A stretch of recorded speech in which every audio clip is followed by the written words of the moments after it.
ინგლისის სამეფო ოჯახი ახლა კიდევ ერთ სკანდალს აწყდება. და არ ხუმრობ, როცა ვამბობ, რომ მათ დათვას თითებიც აღარ ყოფნის, იმდენი დრამაა უკვე. მაგრამ ეს სკანდალი ძალიან დახვეწილი მეგენ მარკლის დატყვით მოდის. უნდა ვთქვა, რომ ის უკვე დიდი ხანია სკანდალების ცენტრშია. და არ ვიცი, ბრიტანეთში კიდევ თუ არსებობს უფრო მოძულებული ქალი. ეხლა მეგენ მარკლი არ წარმოადგენს რეალურ სახეს სამეფო ოჯახისას, როგორც მათ არაერთხელ მკაფიოდ აღნიშნეს. და მიუხედავად იმისა, რომ ის პრინც ჰარის გაჰყვა ცოლად მას შემდეგ, რაც სერიალ სუიტებში ეკრანზე ცნობილი გახდა, ვინც არ იცით, ის არის განქორწინებული ამერიკელი, ნახევრად შავკანიანი, რაშიც მე პირადად პრობლემას ვერ ვხედავ, მაგრამ მონარქიაში ბევრი ადამიანი არ თვლის, რომ ის პრინც ჰარისთვის შესაფერისი ქალია და ფაქტობრივად უარყვეს იგი. და მე არ ვაჯარბებ, როცა ამას ვამბობ. მეფე ჩარლზის განცხადება, რომელიც ახლახან გახმაურდა, სრულიად შეშლილია. მაგრამ დიდი ბრიტანეთის მოსახლეობას ის კატეგორიულად ზულს. რადგან მიუხედავად იმისა, რომ მათ აღარ აქვთ სამეფო ტიტულები, მეგენ მარკლი მაინც ამტკიცებს, რომ მისი შვილები პრინცები და პრინცესები არიან და ბრიტანეთის საზოგადოება გაბრაზებულია. მაგრამ ეს სკანდალი არ არის. ანას მალე მიუბრუნდებით. მოდი ჯერ ნახოთ, რას ფიქრობენ ბრიტანელები. რატო ვერ ვისმენ ამას? საოცარია პრინცი არჩი და პრინცესა ლილიბეთი. კარგი, მოიცადე ერთი წუთით მეგან. მე მეგონა რომ არ გინდოდა სამეფო ოჯახის წევრი ყოფილიყავი. შენ ამ ბავშვებს არ აძლევს საშუალებას რომ თავიანთ ბიძაშვილებს ესაუბრონ. ერთადერთი სხვა სამეფო ოჯახი დიდ ბრიტანეთშია. მათთან კონტაქტი არ აქვთ. შენ უბრალოდ მიანიჭე მათ ტიტულები, რომლებიც ბოლომდე ვერასდროს გაიგებენ, რადგან არ ხავთ მეგობრები, რომლებიც პრინცები და პრინცესები არიან. და მათი ბიძაშვილები ასეთები შეიძლებოდა ყოფილიყვნენ. ვფიქრობ, ეს საზიზღრობაა, მაგრამ ის ასე ეძახის მათ. კარგი. ხალხი ძალიან გაბრაზებულია ამაზე. და ისინი უბრალოდ გაბრაზებულები არიან მეგინ კელიზე მთლიანობაში. მეგინ კელი, მეგენ მარკლი, ეს ფროიდისეული წამოწდენაა. მეგენ მარკლი მთლიანობაში, რადგან ეს ქალი უბრალოდ არ წარმოადგენს იმას თუ როგორია სამეფო ოჯახი. მაგრამ ამაზე მალე ვისაუბრებთ. კეთილი იყოს თქვენი მობრძანება pushback-ში. მე მირაკი ვარ, თქვენი წამყვანი. დარწმუნდით, რომ დააჭირეთ გამოწერის რილაქს, რათა ეს ვიდეო გააკაჩოთ და შემოგვიერთდეთ, რადგან ჩვენ ვიწყებთ მოძრაობას სიგიჟის წინააღმდეგ და ვსაუბრობთ ყველაფერზე, რაც ეხლა ხდება. თუ ეს თქვენთვის საინტერესოა, შემოგვიერთდით და ძალიან გაგვიხარდება თქვენი ყოფნა. ასევე ყურადღება მიაქციეთ. ძალიან მალე გვექნება საინტერესო განცხადება. მაგრამ მოდით გადავიდეთ იმ ქაოსზე, რაც ეხლა ხდება. ვინც არ იცით, ბრიტანეთის მონარქიას სკანდალები ერთის შემდეგ მეორე აქვს და ისინი სამეფო ტიტულებს ერთი მეორის მიხოლებით აუქმებენ. ყველაზე ცნობილად პრინცი ენდრიუ, რადგან ის ძალიან იყო ჩართული ყველაფერში, რაც ეპსტეინის კუნძულებზე ხდებოდა. და მეგობრებო, მან სამეფო ოჯახი ისე შეარწყვინა, რომ ეხლა უკვე სერიოზულად განიხილავენ, საერთოდ ამოიღონ თუ არა ის სამეფო მემკვიდრეობის ხაზიდან, რაც ძალიან დიდ შედეგებს გამოიწვევს. ხალხი კი ამაზე ძალიან დაყოფილია. მაგრამ ის ფაქტი, რომ პრინცი ენდრიუ, რომელიც ახლა ცნობილია როგორც ენდრიუ მომბეთენი მაუნტბეტენ ვინძორი, საერთოდ განიხილება, რომ შეიძლება ამოიღონ სამეფო ხაზიდან, უბრალოდ წარმოუდგენელია და ნამდვილად გვაჩვენებს, რამდენად ახალი რეალობის წინაშე დგას სამეფო ოჯახი. სხვათა შორის როგორ ვიგებთ, რას ფიქრობენ ადამიანები ამაზე? ამას ვადევნებთ თვალს კალშიზე და მათთვის, ვინც არ იცის, კალში ძირითადად პროგნოზების საფონდო ბირჟაა. აი რას ხედავთ? ადამიანები რეალურად ფიქრობენ ყველაფერზე, რაც ხდება და ისინი არიან ამ ვიდეოს სპონსორები. ასე რომ აუცილებლად ჩამოტვირთეთ კალშის აპლიკაცია და გამოიყენეთ კოდი MEIRA, რომ მიიღოთ $10, როცა $10 თვარით ვაჭრობთ. კალში ასე იწერება KALSHI. დააფიქსირეთ თქვენი პროგნოზი ფულით და შეუერთდით მილიონობით ადამიანს ფიქრობანდაბზე, რომლებიც პროგნოზირებენ თუ რა ხდება მსოფლიოში. მაგრამ მოდით წამით დაუბრუნდეთ ჩვენს ფავარ ამბავს, რადგან ეს სინამდვილეში ენდრიუ მონბეტენზე არ არის. ეს ეხება ყველაფერს, რაც სამეფო ოჯახში ხდება. ასე რომ ეს ვიდეო ვიპოვე და მართლა ვერ დავიჯერე. კარგი, მოდით მოусმინოთ ამას. მესმის უკან. მიუხედავად იმისა, რომ სამეფო წრეებში ბევრი არ ეთანხმება, მათ შორის ედიც, რომელმაც სასახლესთან ახლო წყაროსთან საუბარში პირდაპირ უპასუხა ჰარისა და სამეფო ოჯახის პროექტ თორის შესახებ მუდმივ საუბარს.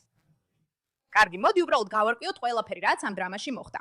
ყავს პრინცესა მეგანი, რომელიც ქორწინდება პრინც ჰარიზე და ეს უზარმაზარი სკანდალია. მაგრამ დროის გასვლასთან ერთად ნათელი ხდება, რომ პრინცესა მეგანი, ან როგორც არ უნდა ერქვას, არ არის მზად გააკეთოს ის, რასაც სამეფო ოჯახი აკეთებს.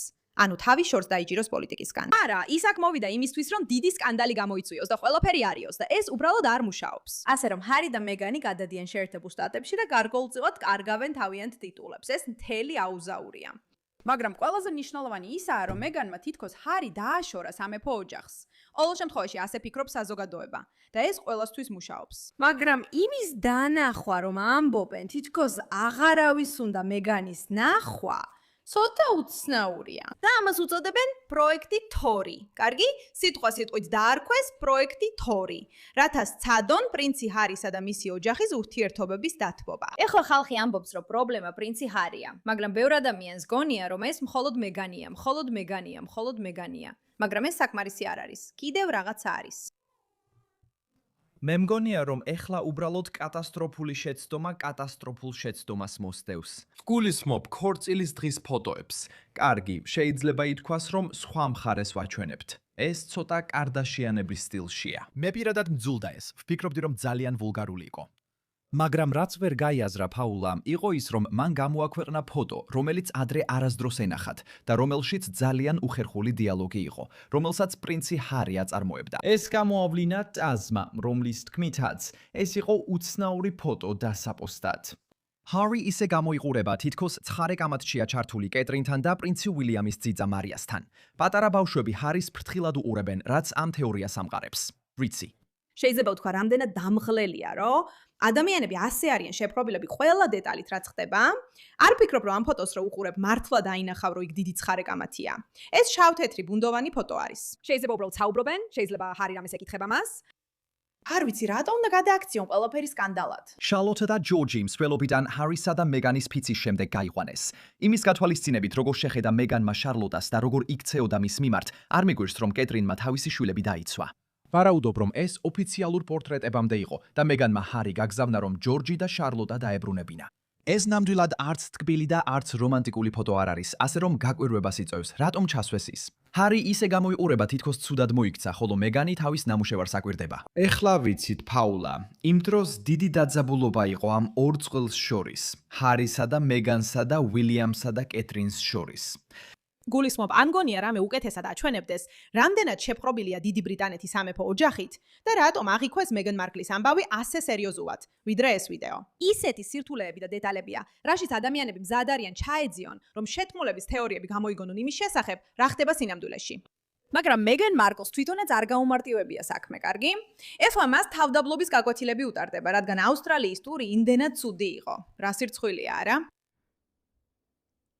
კარგი, მსახიობისთვის მსახიობობის გაკვეთილი, რომ უფრო თავდაბლად გამოიყურებოდეს იმის გამო, რომ ასე ცუდად გამოვიდა. სახლში მოთხოვებს ნამდვილად გამოცდილი ადამიანი უნდა ხალდეს. ნება მომეცით, გაგაცნოთ.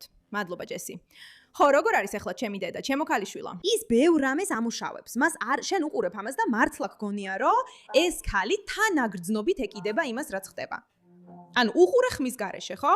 უბრალოდ შეხედე მის სახეს. გონია, რომ მართლა თანაგრძნობას გრძნობს. ანუ რამდენად რთულია სხვა ადამიანს თანაგრძნობით მოექცე. ეს არ უნდა იყოს ესეთი რთული.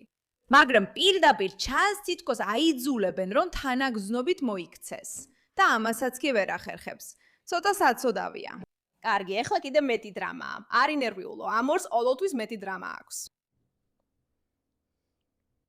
მეგან მარკლი ალბათ წლების განმავლობაში ყველაზე ხელსაყრელ საინფორმაციო ციკლს მიიღებდა, რადგან ჩვენ ვიცით, რომ გულში სურთ ბრიტანეთის სამეფო ოჯახი დაანგრიონ. ამის ნაცვლად, საუკუნის ყველაზე დიდი სამეფო კრიზისის დროს, ამ ორ თაღლითსა და ყალბ ადამიანს გადაუწყვეტია, რომ ეს არის მომენტი ახალი ფსევდოსამეფო ტურის დასაწყებად. ამჯერად ახლო აღმოსავლეთში, სადაც ის პირდაპირ ცდილობს დაიგავოს უდაბნოს დედოფლის ტიტული იორდანიაში. ამაზე ძალიან ბევრი მაქვს სათქმელი სხვათა შორის, რადგან იორდანია დარწმუნებული ვარ იცით, ასევე ერთ-ერთი საყვარელი ადგილია პრინც უილიამისა და ველსის პრინცესა კეტრინისთვის, სადაც ის გაიზარდა. და მეგანი უბრალოდ დიანას როლს თამაშობს აქ ძალიან უხერხული და უცნაური ფორმით. მონტესიტოდან აშკარად ასეთი გზავნილი მოდის. ჩვენ ვართ მომავალი. ეხლა ჩვენ ვიქნებით ნამდვილი სამეფო პირები. მაგრამ სინამდვილეში ჩვენ ყველანი ამას ვუყურებთ და ვფიქრობთ, რა ჯანდაბაა?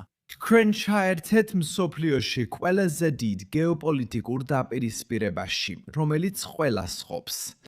და ამას აკეთებთ ისე, რომ არც კი ფიქრობთ, როგორ იმოქმედებს ეს ბრიტანეთის მონარქიაზე. ხო, ასეა. ასე რომ კიდევ ერთხელ უნდა გახსოვდეთ, რომ ბრიტანეთის მონარქიის მუშაობის პრინციპი ისაა, რომ ის პოლიტიკაში არ ერევა. ეს ყოველთვის ასე იყო. ის უბრალოდ ცდილობს, რაც შეიძლება მეტად თავი აარიდოს პოლიტიკას.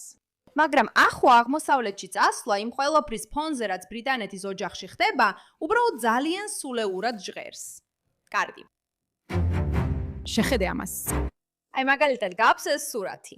ყველა მიცის რომ გამოსახულებაში სამეფო ოჯახის შემთხვევაში მთავარი ფიგურა ყოველთვის სამეფო პირია და ცოლი გვერდით დგას. თუნდაც ის ყურადღების ცენტრში იყოს, ყურადღებას მაინც ძალიან ელეგანტურად და უკანაფლავსად არჩენით იპყრობს, ხო ასეა? შეხედე როგორ დგას მეგანი ამ სურათში. თუ გაინტერესებს ვინ არის ურთიერთობაში დომინანტი, ხო ასეა? ან შეხედე, ჰარის საერთოდაც კი არ ჩანს. ის ფიზიკურად ბლოკავს მას თავისი სხეულით. ეს სრულიად მიუღებელია სამეფო ოჯახში არსებული წესების მიხედვით. შედარება მისა და კეიტს შორის ის ისეთი უგემოვნოა, უბრალოდ დაუჯერებელია. ეს საოცარი იყო. ვაუ. იფიქრებდი, რომ ამ ეტაპზე ცნობილ ადამიანს მედიასთან ურთიერთობის უკეთესი მომზადება ექნებოდა, მაგრამ მეგან მარკლი, სულ მეგან კელის ვეძახი, მეგან მარკლს ეს უბრალოდ არ აქვს. და ეს მიზეზების ნაწილია, რატომაც ის არ მოსწონთ. ის აშკარად დომინანტურია. კამერაზე კარგად არ გამოიყურება. მას აქვს რაღაც ამპარტავნული დამოკიდებულება. არ სცემს პატივს სამეფო ოჯახის საზურებს. არაფერს არ სცემს პატივს. და ხალხს უკვე მობეზრდა ყველაფერი, რაც ხდება. თითქოს სამეფო ოჯახს კიდევ ერთი სკანდალი სჭირდებოდათ. მადლობა, რომ ამ საკითხს ყურადღება მიაქციეთ.